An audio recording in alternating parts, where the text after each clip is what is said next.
리사님은 곽혈수 이슈는 안 다루시나요? 근데 그분 너무 세가지고 좀 다루기가 좀 그렇더라. 그러니까 이게 남자들이랑 여자들의 그게 좀 많이 다르잖아요. 지금 그분 곽혈수 논란에 대해서 받아들이는 게. 그래서 곽혈수 논란 제가 완전히 디테일하게 알지는 않거든요. 그분 막 논란 같은 거 보니까 무슨 막 블로그 글부터 해가지고 이것저것 엄청나게 많아서 너무 길어가지고 굳이 막 끝까지 보지는 않았는데, 대충 제가 알고 있는 걸로 이제 따지면은 곽혈수 논란에 대해서 잘 모르시는 분들을 위해서 좀 설명을 드려보면은, 곽혈수라는 여성 유튜버 분이 계세요. 다이어트 유튜버로 제가 알고 있는데, 뷰티 유튜버인가? 저 잘 몰라요. 잘 모른다고 미리 말씀드렸습니다. 그리고 제가 말씀드리는 것 중에 좀 틀린 게 있을지도 몰라요. 근데 이제 뼈대는 알아. 잔가지들은 제가 잘 모를 수 있어요. 근데 이제 좀 정리를 해보면, 곽혈수라는 이제 유튜브 명만 봤을 때는 약간 그 되게 남성 유튜버 같은 이름을 사용하고 계신데 여성 유튜버래요. 그래서 그분이 어느 날 거의 피눈물을 흘리는 수준의 자기가 우는 썸네일을 박아놓고 고백할 게 있다고 영상을 올렸어요. 그게 한 100만 뷰 정도 됐을 때 그 썸네일이 제 알고리즘에도 뜨더라고요. 근데 저는 일단 그런 거는 안 눌러봐요. 뭐 사실관계 다 떠나가지고 저는 뭐 썸네일이나 막 이런 데에서 눈물로 호소하는 영상 같은 거를 안 봅니다. 그게 너무 오글거려. 그러니까 내가 우는 모습을 막 이렇게 찍어가지고 그거를 썸네일로 사용을 하려고 했다는 생각 자체가 너무 인위적이에요.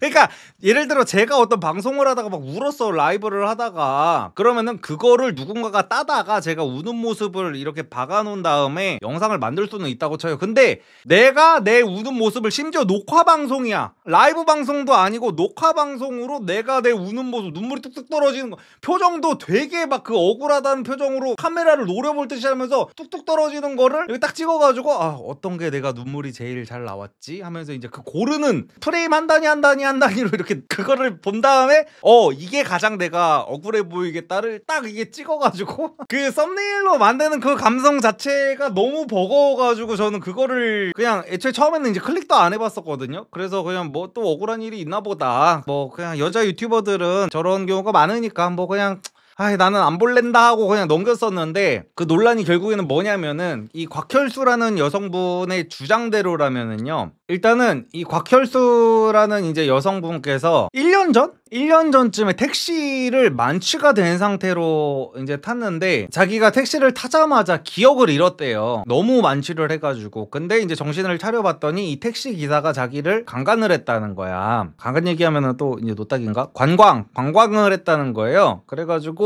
자기가 이제 너무 힘들어가지고 그 피해를 당하고 나가지고 경찰서에 신고도 하고 지금 1년째 소송이 이어지고 있고, 어쨌든 이제 정신적인 데미지를 많이 입으셨대요. 그래서 이제 본인이 이런 일만 없었어도 자기는 정신과도 가지 않았을 거고, 뭐 돈이 굉장히 많이 든다, 변호사 비용으로 자기가 수천만 원을 썼다, 막 이런 식으로 말씀을 하시는데, 일단 기본적으로 저는 이제 그 부분에서 조금 의아했던 게, 저도 이제 유튜브를 하면서 나름대로 어떤 송사 같은 거를 많이 해봤잖아요. 근데 무슨 뭐 김앤장 같은 거를 고용하지 않는 이상은 변호사 비용이, 특히나 어떤 이런 성적인 약간 요런 걸로 이제 내가 신고를 해서 변호사를 한다고 했을 때 몇 천이 들지 않습니다. 그러니까 아예 안 든다고는 할 수 없겠지. 근데 드는 경우가 흔치 않아요. 근데 기본적으로 자기가 몇 천이 든다고 하면서 약간 돈 얘기도 했었고, 그리고 이분이 그 신고를 하러 갔는데 몸을 다 깨끗하게 씻은 상태로 경찰에 신고를 하러 가셨더라고요. 그러니까 모든 것들이 이제 증거를 위주로 돌아가잖아요. 이제 그 피해자의 눈물이 증거입니다라는 호소를 이제 보통 페미니즘을 지지하는 여성들이 많이 주장을 하잖아요. 근데 아무리 그래도 우리가 무죄 추정의 원칙이라는 게 있잖아요. 그래서 이제 피해자 여성들이 요즘에 이제 무고죄로 이제 허위 미투 같은 거를 하는 경우가 많아가지고, 이게 남성분들 입장에서는 이게 남자 인생 하나가 작살나는 거잖아요. 내가 만약에 누명을 쓰면은. 그래가지고 이런 것들 갖다가 지금 갑론을박이 조금 일어나고 있는 상황이에요. 그래서 내가 이거를 어느 정도 수준으로 내 의견을 피력해야 될지를 참 모르겠네 이게. 그래가지고 보니까 이분이 이제 과거 그 블로그에 자기가 썼던 글들이 되게 파묘가 됐어요. 그래서 과거에 썼던 글을 보니까 이분 주장대로면은 자기가 이제 성피읍을 자기가 당하기 전에는 정신과를 갈 일이 없었는데, 정신과를 지금 다니고 있었다고 했잖아요. 근데 정신과를 그 전에도 다녔었다고 블로그에 써놨던 글이 파묘가 됐어. 그리고 이런저런 막 블로그 과거 글 같은 거를 보면은 이분은 진짜 거의, 그러니까 진보 보수 수준이 아니야. 진보 수준도 아니고 보수 수준 막 이런 거를 떠나서 아예 극좌입니다. 극좌. 그러니까 세상살이에 너무나도 막 불만이 많고, 이분이 사는 그 집 아파트 같은 거를 보니까 잘 살아요. 그러니까 평생 나는 살아보지도 못했던 어떤 그런 되게 고급진 아파트에서 살아, 고양이까지 키우면서. 근데 자기가 너무 불행하다는 거야. 왜냐면은 내가 하고 싶은 거를 100% 다 할 수 없는 환경이라는 거지. 나는 왜 하고 싶은 거를 못 해야 되지? 막 이러면서. 그래가지고 근데 남자들 기준에서 봤을 때 이런저런 쎄한 부분들이 너무 많이 보여가지고 저는 막 이분이 만약에 실제로 피해를 입었다면은 당연히 피해를 저지른 그 택시 기사분이 그에 합당한 법으로 이제 심판을 받는 게 당연히 맞다고 생각합니다. 근데 이분이 만약에 이거를 정말 허위 무고로 어그로를 끌려고 시청자들한테 정말 이 본인 주장 몇 천만 원의 변호사 비용을 이제 수금을 하려고 방송을 한 거라면은 정말 큰 처벌을 받아야 된다고 저는 생각을 합니다. 곽혈수가 도대체 누군데 처음 듣네. 저도 처음 들어봤어요. 근데 이분이 지금 그 페미들한테 엄청난 지지를 받고 있거든요. 오늘도 올렸네요. 4시간 전에. 저는 무조건 끝까지 갑니다라는 영상을 올리셨네. 그래가지고 이제 비동의 간음죄, 비동의 강간죄라고 그러나? 그거를 이제 국민청원을 이분이 올리셔가지고 이제 페미들의 그 지지를 막 받고 계신데, 일단 그 비동의 간음죄 그 자체가 엄청나게 남자들한테 악법이죠. 곽혈수 자체가 살해당할까봐 연애 안 한다고 하는 사람이에요. 아, 그럼 많이 쎄하네. 아, 그러면 이제 남자들이 지금 이렇게 아득바득 그분 말을 안 믿는 것도 이해는 되네. 연애에 대한 부정적인 영상 올리셨고. 아, 이거는 제가 조금 더 알아보고 나서, 정확하게 알아보고 나서 방송하는 게 낫겠네요. 이게 지금 너무 방대한데? 너무 방대하네. 아이씨, 진짜. 요거는 제가 조금 더 알아보고 나서, 지금 알아보는 거는 제 시간이 너무 오래 걸릴 것 같으니까. 왜냐면 이런 거는 또 함부로 그 잘못 말했다가 또 나락가기 딱 좋거든요. 제가 리선님, 어떤 글에서 요즘 젊은 사람들이 번아웃 증상 때문에 간단한 의사소통도 일이라고 간주해서 더욱 고립되는 문제가 있다고 하는데 개인적인 견해가 궁금합니다.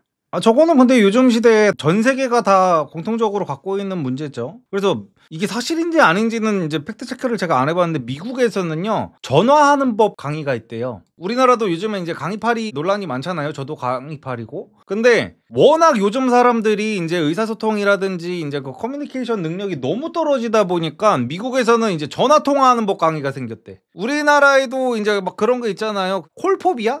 그래서 전화 통화를 극단적으로 싫어하는 사람들이 있잖아요. 그리고 막 전화로 배달 주문을 못 한다는 거예요. 그래서 전화로 뭔가를 주문을 하려고 할 때 심장이 미친 듯이 뛴대요. 요즘 친구들 중에 그런 친구들이 있다는 겁니다. 다 그렇다는 게 아니라. 그래가지고 전화를 할 때 내가 BBQ 황금 올리브 치킨 이거 반마리 반반 양념 반 후라이드 반으로 해가지고 콜라는 제로 콜라로 달라고 해야 되고 소금 달라고 해야 되고 막 이래서 두근두근 거린다는 거야. 그래가지고 이제 전화를 해가지고 이제 내가 생각한 대로 대화가 진행이 안 되면 확 끊어버린대. 갑자기 나는 이제 제로 콜라 주세요까지를 말했는데 BBQ 사장님이 그러면은 저희 무슨 뭐 치즈볼 이벤트를 하고 있는데 그것도 같이 갖다 드릴까요? 이거 리뷰 한 번만 써주시면 되거든요 라고 하니까 치즈볼이요? 어떡하지, 이거는 내 계획이 없던 건데. 좆됐다 갑자기 끊어버린대.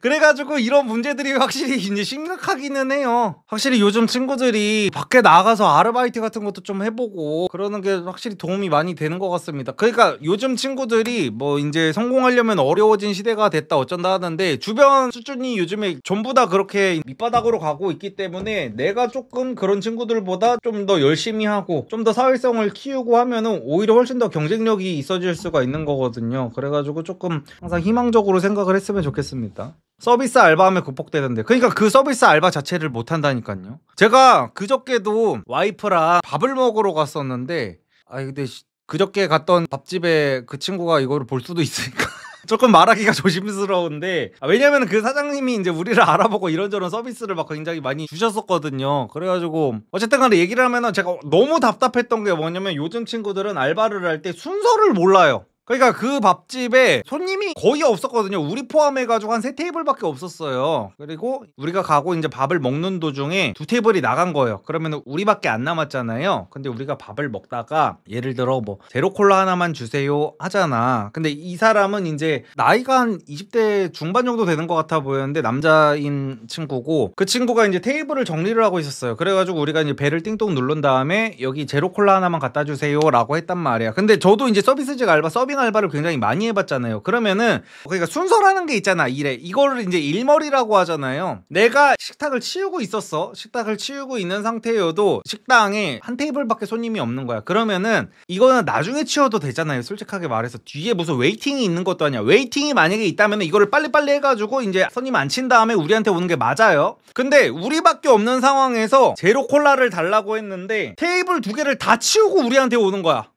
배를 누른 사람이 우리밖에 없고 알바는 이 사람 한 명밖에 없어. 그러면은 이 사람이 아무리 이거를 치우고 있다고 해도 배를 눌렀으면은 일단은 와가지고 우리한테 와서 뭐가 필요하세요라고 물어보는 게 저는 맞다고 생각하거든요. 이게 그냥 상식적인 일처리 순서라고 저는 생각을 해요. 근데 배를 눌렀는데도 그냥 띵동하는 걸 보더니 그냥 자기 할 일을 하는 거야. 자기 할 일을 하고 식탁을 치우고 뭐 사람들이 먹고 나간 거를 막 빨리 하지도 않아. 느리느리 그냥 이걸 한 다음에 너는 벨 눌러라. 나는 이거 다 끝나고 가겠다 해가지고 느리느리 타가지고 결국에는 테이블 2개를 다 치우고 나서 우리한테 와가지고 먹었다 드릴까요? 이러는 거야. 야, 그래가지고 아, 요즘 친구들은 저런 거를 이제 사장님이 다 교육을 해줘야지 아는구나. 약간 그런 생각을 조금 했습니다. 20년 전에도 그런 사람 많지는 않았지만 있었음. 제 친구가 짜장면 주문을 못해서 매번 제가 해주고 그랬어요. 근데 이제 저런 친구들이 점점 더 많이 늘어나고 있다는 거죠. 형이 생각하기에 눈치는 타고나는 거야? 아니면 만들어지는 거야? 2개 다라고 생각합니다. 그러니까 그 애초에 그냥 넘사벽으로 타고나는 사람들이 있기는 있어요. 정말 1티어를 넘어서 0티어 그 개그맨들 있잖아요. 적시적소에 애드립 같은 것들이 막 미친 수준으로 나오는 막 이런 사람들 있잖아. 그런 사람들은 솔직히 타고나야 돼. 노력으로 0티어 개그맨까지 가는 거는 저는 힘들다고 보고, 그런 사람들은 정말 타고남이 있는 상태에서 노력까지 하는 사람들이고, 근데 노력하면은 0티어는 아니어도 한 1, 2티어 정도 개그맨은 이제 할 수 있다고 보는 주의인데, 왜냐면은 학습을 하는 거지. 학습. 내가 이런 상황에서는 이제 이런 말을 하면은 사람들이 분위기가 좋아지는구나. 이런 상황에서는 내가 입을 다물고 있어야 사람들이 기분 나빠하지 않구나. 이런 상황에서는 어떤 식으로 리액션을 쳐야 사람들이 적절한 반응이라고 생각하겠구나. 이런 것들을 수많은 시행착오들을 겪어가면서 수많은 상황에 내가 놓여지면서 이제 학습을 하는 거죠. 그러면 이제 눈치도 길러질 수가 있습니다. 근데 그것들을 배우지 않아도 처음부터 제대로 이제 인지를 하는 사람이 있을 수가 있는 거고, 그거는 이제 재능의 영역이어가지고 어쩐지 서빙 알바할 때 가르쳐주지 않아도 알 수 있는 쓸데없는 매뉴얼까지 사장님이 일일이 다 알려주시던데 이런 이유가 있었구나. 그쵸? 항상 뭔가를 가르칠 때는 가르치는 사람을 가장 최저점으로 두고 가르쳐야지 이게 되는 거거든요. 그래가지고 얘가 어느 정도의 빌런일지를 모르니까 그렇게 디테일하게 가르쳐 주는 거죠. 그 알바분 곧 잘리겠네라고 하는데 그렇지도 않아요. 요즘에 자영업하기가 그래서 힘들어. 그런 친구라도 써야 돼. 요즘 애들이 그런 서비스직 알바 같은 걸 안 하려고 하다 보니까 그런 거를 구하기가 진짜 힘들어서 일단 일이라도 해주면은 너무 감사한 그런 상황이어서 올해 수능 안 본 19살입니다. 고1 때부터 학교 안 다니면서 쇼핑몰 알바 등 일을 하면서 현재 4,000조 넘게 모았어요. 리서님이 젊었을 때는 자기개발이나 사업체에 돈을 몰빵하라고 하셨는데 지금 가진 돈을 성인 되어서 어떻게 활용하는 게 좋을까요? 외모 관리도 어느 정도 되어 있고 내면은 리서님 강의도 보고 사색도 하고 있습니다. 사업에 몰빵을 처음부터 하면은 안 되고, 지금 20살 되면은 일단은 그러니까 사업을 하려는 사람들은 일단 여러 가지 경험을 내가 해봐야 돼요. 내가 장사를 하려는 종목이 있을 거 아니에요. 그런 종목에서 내가 소비도 충분히 해봐야 되고, 왜냐면은 내가 소비자가 돼봐야 소비자의 마음도 알 수가 있고, 그래가지고 이제 20살 되자마자 사업하는 친구들이 이제 상당히 리스크가 큰 이유가 내가 소비자로서의 인생조차도 짧단 말이야. 그러니까 소비를 내가 해봐야 어떤 부분에서 고객들이 만족을 못하고 어떤 부분에서 고객들이 만족을 하는지를 좀 알 수가 있는데, 그런 부분에서 이제 사업하는 사람들은 확실히 경험이 많아야 된다고 하는 것 같아요. 그래서 이제 20살이 되면은 사업을 할 거라면은 그 4천만 원을 가지고 너무 막 아껴가면서 소비할 것도 안 하고 막 경험도 안 하고 나 일단 돈을 모으는 게 우선이야 하는 것보다는, 내가 예를 들어 요식업을 할 거라면은 여기저기 다녀보면서 장사 잘 되는 곳들을 다니면서 이것저것 많이 먹어보고 뭐 서비스가 어떤지, 어떤 부분에서 내가 만족을 했는지 이런 것들을 좀 체크해보는 게 우선입니다. 장사를 하기 전에. 환승연애 나는 솔로 순수 재미로는 뭐가 더 재밌나요? 저는 솔직히 환승연애가 좀 더 재밌는 것 같아요. 요즘에는 나는 솔로는 이제 거의 그러니까 뭐 항마력이 많이 딸리는 경우가 많이 나와가지고 아우 쟤 왜 저래 막 이런 거 있잖아요. 근데 제가 사실 그런 거를 잘 못 보거든요. 이섭님 다른 이야기 하는 중이신데 죄송합니다. 성형 수술을 할 때 나 자신과 이목구비 위치가 비슷한 연예인님을 목표로 하는 것이 괜찮은 선택일지 성형에 관한 팁이나 의견을 여쭤보고 싶습니다. 턱 수술은 어떻게 생각하시는지 궁금합니다. 옷 너무 멋있어요. 주변에 선물했더니 좋아합니다. 항상 감사합니다. 당연히 자기랑 어느 정도 맞는 사람을 가지고 가는 게 맞기야 맞죠. 근데 저는 이제 성형 전문가가 아니어가지고 제가 말씀드리기가 참 힘들기는 한데 턱 수술은 근데 너무 리스크가 크지 않나요? 턱 수술이 정말 하이리스크 하이리턴인 것 같아요. 연예인들 그 턱 수술 같은 거 양악 수술하는 거 같은 거 보면은 양악 수술이 좀 잘못돼가지고 그 전이 훨씬 더 나은 경우가 있고 양악 수술이 정말 잘 돼가지고 와 진짜 용됐다 하는 경우가 있어가지고 확실히 성형 같은 경우에는 제가 함부로 말씀드릴 영역은 조금 아닌 것 같아요. 근데 저라면은 저랑 이목구비 위치가 비슷한 연예인을 가져다가 해달라고 할 것 같긴 합니다. 제가 예를 들어서 성형을 하려고 하는데 무슨 말도 안 되는 얼굴을 개 조망만한 막 서강준 같은 사람 사진을 갖고 와가지고 성형 외과에 가서 똑같이 해달라고 그러면 그건 말이 안 되는 거잖아요. 애초에 결이 다르잖아요. 결. 예를 들어 강아지상인 여자가 강아지상 연예인 그 사진을 들고 와가지고 이렇게 해달라고 그러면은 이제 괜찮고, 고양이상 여자가 고양이상 연예인 사진을 들고 가면은 괜찮은데 결이 너무 다른 얼굴을 가져가는 거지. 내가 무슨 막 소지섭 그런 사람들 사진을 갖고 와가지고 똑같이 해달라고 그러면 이건 말이 안 되는 거잖아요. 그래가지고 그런 부분을 저는 중점적으로 찾아서 갈 것 같습니다. 제일 리섭님 취향 남자 여자 연예인은 누군가요? 저는 남자로 따지면은 남자 중에 제가 제일 잘생겼다고 생각하는 남자 연예인은 이동욱 배우가 가장 잘생긴 것 같아요. 저는 오히려 공유보다도 이동욱이 더 잘생긴 것 같고, 왜냐면 키랑 막 이런 거 비율이랑 분위기 이런 것들을 다 따졌을 때 저는 정말로 우리나라에서 이동욱 배우가 제일 멋있는 것 같아요. 그리고 여자 같은 경우에는 우리 와이프 제외라고 했으니까 거기서 고르면 되겠다. 장카설류가 요즘에 그 4대장이잖아요. 장카설류 중에 제 기준입니다. 제 기준으로 가장 1픽은 유 같아요. 유가 제일 나은 것 같아요. 이 4명 중에. 그리고 그 다음이 장, 그 다음이 카, 마지막이 설. 근데 이거는 개취입니다. 또 씨가 아이돌 얘기하는 게 상당히 좀 리스크가 커가지고 제 취향대로면 순서는 여기 1, 2, 3, 4 순서입니다. 리섭님 근데 기존에 잘 지내시던 지인들 중에 리섭님 유튜브 보고 오히려 리섭님을 불편해하거나 가까이 하기 어려워한 케이스는 없었나요? 많죠? 저는 지금도 잘 지내던 이제 사람들이 가끔 가다가 보면은 저를 이제 차단하거나 제 팔로우를 끊거나 이런 경우가 종종 있어요. 그러면 이제 저는 이제 생각하는 거죠. 내 발언의 어떤 부분들이 이 사람의 어떤 부분을 긁었구나. 그래가지고 저는 굳이 뭐 제 그 팔로우를 끊었다거나 차단한 사람들을 왜 그랬는지 별로 궁금해하지 않습니다. 왜냐면 그런 거 하나하나 따지다가는 제가 그 할 수 있는 말에 그게 너무 줄어들어요. 그런 인연이 그래도 아쉽지는 않으신가요? 아무리 그래도 이 사람과 공유했던 행복한 시간들이나 추억들이 있을 텐데. 뭐 아쉬운 경우도 있고 아쉽지 않은 경우도 있고 막 이런데, 근데 그게 결국에는 나랑 맞는 사람을 찾아가는 과정이어가지고요. 제가 예전에도 한번 말씀드렸었는데 사람들이 항상 그런 얘기를 하잖아요. 나랑 정말 딱 맞는 사람을 찾고 싶다, 그런 친구를 찾고 싶다, 그런 인연을 찾고 싶다라고 하잖아요. 그러면요, 나와 맞는 사람을 찾으려면 가장 최우선적으로 해야 될 거는 내가 어떤 사람인지를 알려줘야 돼요. 그래서 내가 어떤 사람이랑 친해지고 싶다고 해가지고 이 사람한테 내가 기분이 나쁜데 기분 나쁜 티도 안 내고, 이 사람이랑 관계를 이어가야겠으니까 내가 불편한데 불편하다는 말도 못하고, 내 취향이 아닌데 이 사람이 가자는 대로 가야 되고, 이러는 순간 결국엔 나와 맞는 친구를 죽을 때까지 못 찾는 거예요, 이 사람은. 그래가지고 그냥 내가 정말 나랑 잘 맞는 사람들만 주변에 두고 싶을수록 내가 어떤 사람인지 솔직하게 드러내야 돼요. 그러면 나를 떠나는 사람들도 있겠지. 근데 그건 어쩔 수 없어. 그럼 그 사람들은 그냥 자기랑 잘 맞는 사람을 찾아가게 행복을 빌어주면 되는 거고, 나는 내가 어떤 사람인지를 계속해가지고 사람들한테 얘기를 하고 다녀야 내가 정말 편한 친구, 나랑 잘 맞는 친구, 나랑 가치관이 맞는 친구를 그래야 사귈 수가 있는 겁니다. 그래가지고 내가 누구 떠날까봐, 나랑 안 맞아서 누군가가 떠날까봐 너무 아쉬워하는 거는 저는 내 행복에 있어서도 별로 안 좋다고 봅니다.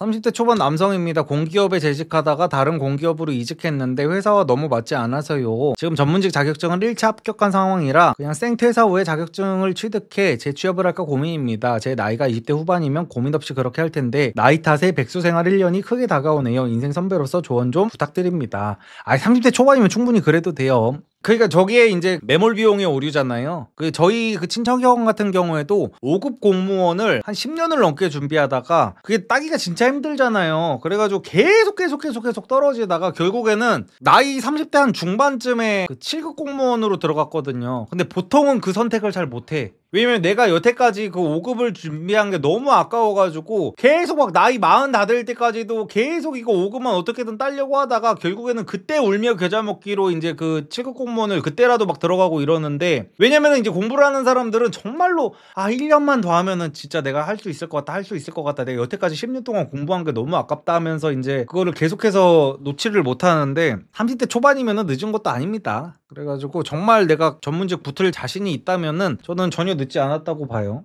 형님, 이번 점퍼 오버하기 이뻐도 이쁜가요? 애초에 오버하게 나왔어요. 그래서 제가 매번 말씀드리지만 저희 거는 어차피 다 오버하게 나옵니다. 그래서 이제 키에 맞춰서 사면 돼요. 0 사이즈가 165 기준으로 나오고 1 사이즈가 175 기준으로 나오고 2 사이즈는 이제 185 기준으로 나오기 때문에 이 정도에서 맞추면 돼요. 근데 이제 중간이 애매하죠. 이제 키 170이라든지 180 정도로 중간에 껴있으신 분들, 이런 분들 같은 경우는 취향껏 입으시면 됩니다. 내가 조금 더 박시한 거를 좋아한다면 이제 1 사이즈 입으시면 되고, 아니다 싶으면 그냥 0 사이즈 입으시면 되고. 옷이 진짜 예쁘네요. 심플한데 저희가 추구하는 모토가 그거죠. 그 역체감이 지리는 옷을 매번 만들고 있잖아요. 그러니까 딱 봤을 때는 디테일이 하나도 없어요. 화려한 디테일이 막 하나도 없는데, 이게 옷 여러 벌 사보신 분들은 알 겁니다. 그러니까 디테일이 막 있고 화려한 옷 같은 경우에는 데일리로 못 입어요. 예를 들어서 되게 빨간색 예쁜 코트를 샀다고 쳐요. 그러면은 이거는 한 시즌에 딱 한두 번 입으면 많이 입는 거예요. 왜냐면 이런 그 디테일이 굉장히 심하게 들어가거나 튀는 옷 같은 경우에는 사람들의 그 뇌리에 강하게 남아버려가지고, 빨간색 코트를 내가 언제 한번 입었어, 근데 2주 뒤에 또 입었어, 그러면은 저 새끼는 옷이 저거밖에 없나, 약간 요런 느낌이 든단 말이에요.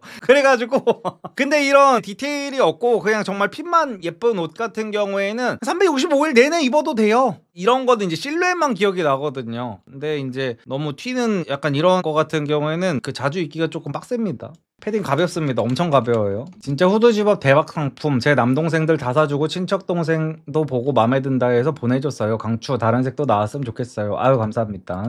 여자가 항공 점퍼 입어도 억강되나요? 저희 와이프는 일단 잘 입고 있습니다. 여자들이 입으면 이제 여리여리하게 핏 잘 나오더라고요. 그래서 저희 와이프도 요즘에 맨날 입고 있고, 셔츠 너무 잘 입고 있습니다. 세탁 맡기기 귀찮아서 4벌 사서 돌려 입어요. 아유, 감사합니다. 항공 점퍼 일단은 검정 하나부터 나오고요. 지금 카키색도 나오는데 카키색이 원단 수급이 지금 조금 애로사항이 생겨가지고, 카키색이 원단은 지금 이거거든요. 원단은 이건데 지금 카키색 같은 경우에는 이제 12월이 돼야지 판매가 가능할 것 같아요. 카키색 기다리다가는 이제 12월까지 지금 판매 시작을 못할 것 같아가지고, 카키색은 12월부터 판매하고 일단 검정색부터 판매 시작합니다. 데이트 폭력 피해자랑 연애할 때는 어떻게 해야 할까요? 너무 심하게 저의 눈치를 보는 것이 저를 예비 데이트 폭력 가해자로 느끼는 것 같아서 저는 느낌이 영 기괴한데 저는 그 여자를 사랑합니다. 어떻게 해야 할까요? 만난 지 얼마나 되신 거예요? 저거는 점점 고쳐지기는 해요. 저도 그런 여자 만나본 적이 있는데 제 결론은 그거였어요. 지금 사랑하신다니까 뭐 제 말이 어떻게 들을지는 모르겠지만 당연히 어떤 상황에서도 폭력은 쓰면 안 되는 게 맞습니다. 근데 저랑 만났던 그 데이트 폭력 당했던 여자애도요, 처음에는 저한테 말을 어떤 식으로 했냐면요, 예를 들어서 이 물컵이 제 쪽에 있어요. 그러면은 자기도 물을 마시고 싶은 거야. 그러면 이제 나한테 오빠 나 그 물컵 좀 줘, 이래야 되잖아요. 이게 일반적인 연인 사이잖아요. 뭐라고 하냐면은 오빠 저 그 물컵 좀 주실 수 있어요? 이렇게 말을 하는 거야. 그래가지고 누구누구야, 우리는 이제 연인이잖아. 그래서 그냥 나한테는 오빠 그 물컵 좀 줘 라고 해도 돼. 그리고 그게 자연스러운 거야. 그 물컵 좀 줄 수 있어는 조금 그래 라고 했더니 얘가 우는 거야. 그래서 뭐야 이거 왜 이래? 내가 막 했거든. 근데 얘가 이제 너무 남자한테 조심스러운 거야. 나를 너무 무서워하고 어떤 말을 하든지 되게 조심스러워하고 막 이랬었거든요. 근데 이거를 제가 몇 번 이렇게 교육을 해줬어요. 아니, 편하게 해도 된다. 네가 원하는 거를 나한테 자신있게 당당하게 말해라. 그래도 된다 라고 했더니 나중에는 다 고쳐졌어. 다 고쳐지니까 제가 또 어떤 생각을 하게 됐냐, 맞을만 했구나. 그러니까 약간 그 이번 기스 나는 솔로 약간 순자님 같은 타입이더라고요, 걔가. 그러니까 이게 막 눌러놓지 않으면 선을 너무 넘더라고. 그래가지고 전 남친이 왜 때렸는지를 알겠더라고. 그러니까 나도 진짜 막 울컥울컥 하는 거야. 막 얘가 막 진짜 막. 그리고 얘는 나중 가니까 내가 이제 별것도 아닌 걸로 이제 미안하다고 하면은 얘는 자기가 나도 미안해가 안 나오는 애더라고. 그러니까 얘는 뭐냐면은요, 아까 제가 순자님에 대한 리뷰를 왜 그렇게 잘할 수밖에 없었냐면은요, 사람이 인성이라는 게 있고 어떤 박힌 인식이라는 게 있어요. 근데 얘도 뭐냐면은요, 내가 먼저 미안해라고 사과를 하잖아요. 내가 굳이 사과를 안 해도 되는 타이밍인데 그냥 아유 그래 싸워서 뭐하냐 하고 내가 얘한테 미안해라고 하잖아요. 그러면은 예를 들어 저희 지금 와이프 같은 경우에는요, 제가 어떤 상황이든지 이제 좀 미안해라고 하면은 나도 미안해라고 해요. 저도 마찬가지고. 저도 솔직히 이제 화가 좀 안 풀린 상황이 있을 수 있잖아. 근데도 와이프가 미안해라고 하잖아? 그러면은 저도 그냥 사과를 한다는 게 쉬운 일이 아니잖아요. 사실상 서로가 기분이 상한 상황인데. 그러면은 저도 그냥 나도 미안해라고 해요. 근데 이게 안 되는 사람들이 있단 말이야. 걔가 그랬어요. 얘는 갑자기 처음에는 나한테 그렇게까지 조심스러워하고 내가 뭐만 하면 오빠 미안해요, 오빠 미안해, 오빠 죄송해요 막 이랬던 애가 나중 가니까 내가 미안해라고 사과하잖아? 갑자기 슈퍼갑이 되더라고. 미안할 짓을 왜 해? 막 이래. 그때부터 기세가 등등해져. 미안하다고 내가 존나 막 양보해가지고 나는 사과를 한 건데. 그래가지고 아 이게 약간 전 남친 말도 좀 들어보기는 해야겠구나. 그래가지고 내가 얼마나 만났는지를 좀 물어본 거였어요. 연애 한 달 차 정도입니다. 아, 저도 이제 그 여자애랑 한 3, 4개월 차에 그게 보이기 시작했습니다. 그래서 처음에는 저처럼 이제 하나하나 이제 말씀을 해주세요. 너 그렇게 할 필요 없다. 나는 전 남친이랑 다르다. 이건 네가 전에 너무 잘못된 남자를 만났었던 것 뿐이다. 참 안타까운 일이고. 근데 나랑 만날 때는 그러지 않아도 된다. 라는 식으로 처음에는 많이 알려주세요. 참고로 저의 여자친구는 성격이 비굴해서 만만해서 맞은 것으로 추정됩니다. 저도 제가 방금 말씀드린 전 여친이 그런 줄 알았어요. 걔가 그냥 전형적인 강약약 강의 진짜 엄청난 그거였거든요. 그러니까 걔는 왕따까지 당했었어요. 그 대학교 다니면서 왕따까지 당했었고 해가지고 사람 눈치를 너무 많이 보는 거야 얘가. 그랬었는데 막상 그렇게 제가 나한테는 그러지 않아도 된다 뭐 어쩐다 저쩐다 하니까 아 왕따를 이래서 당했구나 라는 생각이 그 생각을 했다니까요. 그래가지고 아직 한 달 차면은 잘 몰라요. 그러니까 일단 한번 만나보세요. 제가 했던 얘기대로 이렇게 여자친구분이 본성이 나올 때까지 편하게 좀 해주시고, 사람은 이제 편해졌을 때 이제 본성이 나오는 거기 때문에 형님 너무 이쁜 친구는 번호를 따도 죽는 경우가 많은데 프로필 상태를 좀 더 신경 써야 할까요? 다른 여자들은 반응이 좋습니다. 그거는 이제 프로필 상태가 다른 여자들한테 잘 먹힐 정도면은 계속해서 제가 매번 말씀드리는 건데, 그 여자들은 선택지가 많아서 그런 거예요. 그냥 너무 이쁜 여자들은 선택지가 많기 때문에 번호를 본인이 땄으면은 다른 남자들도 이제 수십 번도 더 따였을 거기 때문에 그거를 뚫기가 조금 힘든 거죠. 그래서 일반적인 여자들한테서는 본인이 이제 먹히는 사이즈지만, 이제 정말 예쁜 여자들, 나와 비슷한 수준의 남자들이 굉장히 많이 들이대는 여자들한테는 아직 안 먹힐 정도의 내가 수준이구나라는 거를 메타인지 하셔가지고 조금 더 자기 개발을 하면 좋겠죠. 리선님 안녕하세요. 집에서 혼자 일 많이 하실 텐데 그래도 여유가 있으면 직원이 없더라도 사무실을 구하는 게 더 좋다고 보시나요? 현재 쇼핑몰을 운영 중입니다. 저는 굳이 그럴 필요는 없다고 봅니다. 근데 이거 성향 차이기는 해요. 사무실을 구해가지고 이제 출퇴근을 하면 좋은 점도 있고 나쁜 점도 있고 그러거든요. 이제 하나는 뭐냐면은 이제 자기의 이제 그 멘탈 관리를 위해서 그런 분들이 계세요. 집에서는 쉬기만 하자. 내가 쉬는 공간과 일하는 공간을 나눠놓지가 않으면은 사업하는 사람들 특성상 어느새 내가 집이 쉬는 공간이 아니라 집도 그냥 하루 종일 일하는 공간이 돼버리는 거예요. 그러면은 이제 내가 집에 있어도 뭔가 쉰다는 느낌이 잘 안 들게 될 수가 있거든요. 그래가지고 이런 거를 좀 겪어보신 분들이 어떻게든 이제 사무실을 집 앞에라도 가까이 구해가지고 출근을 하면은 여기는 내가 일하는 공간이고, 내가 집에 가는 순간부터 집에서는 내가 정말로 오로지 쉬는 데에 집중을 하겠다라고 생각을 해가지고 공간을 아예 나누는 경우가 있고요. 집에서 내가 일을 하다 보면은 밤낮이 너무 없어져가지고 내가 이제 사무실을 만들어 놓고 출퇴근을 하면서 일을 그냥 낮에 하고 밤에는 잠을 자자라는 식으로 이제 나누는 경우가 생겨요. 그래서 본인한테 이런 것들이 좀 필요한 사람인가 나는, 아니면 안 필요한 사람인가, 이거를 조금 냉정하게 생각하셔가지고 결정을 하시면 좋을 것 같습니다. 리선님 혹시 대학 내에서 고백을 받았을 때 한 번쯤 만나보는 것에 대해서 어떻게 생각하시나요? 만약 밖에서 본 거였으면 만나볼 법한데 CC라 좀 망설여지는 것 같습니다. 이런 마음이 드는 걸 보면 안 하는 게 맞을까요? 그리고 또 대학 내 번따에 대해서 어떻게 생각하시는지 궁금합니다. 예, 대학에서는 정말 좋아하는 거 아니면 만나시는 거 저는 추천하지 않습니다. 대학이든지 뭐 회사에서든지 교회에서든지 다 마찬가지예요. 대학 내 번따 같은 경우에도요, 뭐 같은 과면은 번따하기가 좀 그렇고, 무슨 교양 수업 갔을 때 정도는 이제 번따를 해도 정말 너무 마음에 들면은 해도 되긴 된다고 보는데, 이게 너무 그래도 뭐 캠퍼스 내에서 소문 퍼지면은 또 안 좋으니까 정말 마음에 드는 경우가 아니면은 맨날 마주쳐야 되는 상황에서는 저는 안 하는 게 낫다는 주의입니다. 못해주고 힘들게 한 게 너무 죄책감과 머릿속에 늘 아련하게 생각나는데 이런 건 어떻게 잊혀질까요? 그리움보단 죄책감, 미안함, 그 당시 최선을 다했던 전 여자친구가 떠오르네요. 현재 다른 사람과 저는 연애 중입니다. 연애 중 행복할 때마다 내가 과연 행복할 자격은 있나 이런 생각도 한 번씩 드네요. 2년 내내 이러고 있네요. 저게 책임감 강한 사람들의 특징입니다. 그래서 아니 그런 생각은 굳이 안 하셔도 돼요. 저런 생각 하다 보면 한도 끝도 없어가지고 저도 전 여친 전에 만났던 그 사람들 생각하면 다 똑같이 생각이 들어요. 다 똑같이 아 내가 그때 너무 어리기는 했다. 그때 내가 조금만 따뜻하게 대해줄 걸. 근데 저 충분히 따뜻하게 대해줬거든요. 진짜 냉정하게. 근데도 계속 저런 생각이 나. 그래가지고 저거는 그냥 책임감 강한 사람들의 특징이라서 굳이 그냥 그 전 여친에 대한 생각 자체를 한다는 게 현재 만나고 있는 여자친구에 대한 매너가 아니에요. 그래서 굳이 그런 생각 하실 필요 없습니다. 주변에 물려받을 직업은 없지만 공부 못하는 금수저들은 보통 어떤 직업을 갖나요? 사업을 하죠. 보통 사업을 해도 부모님들이 또 차려주고 또 차려주고 할 수가 있어가지고 보통 사업을 합니다. 이섭 선생님 인강 덕분에 여러모로 연애를 떠나서 크나큰 조언들을 얻었어요. 형님 같은 선생이 정말 필요했는데 너무 감사합니다. 아유 감사합니다.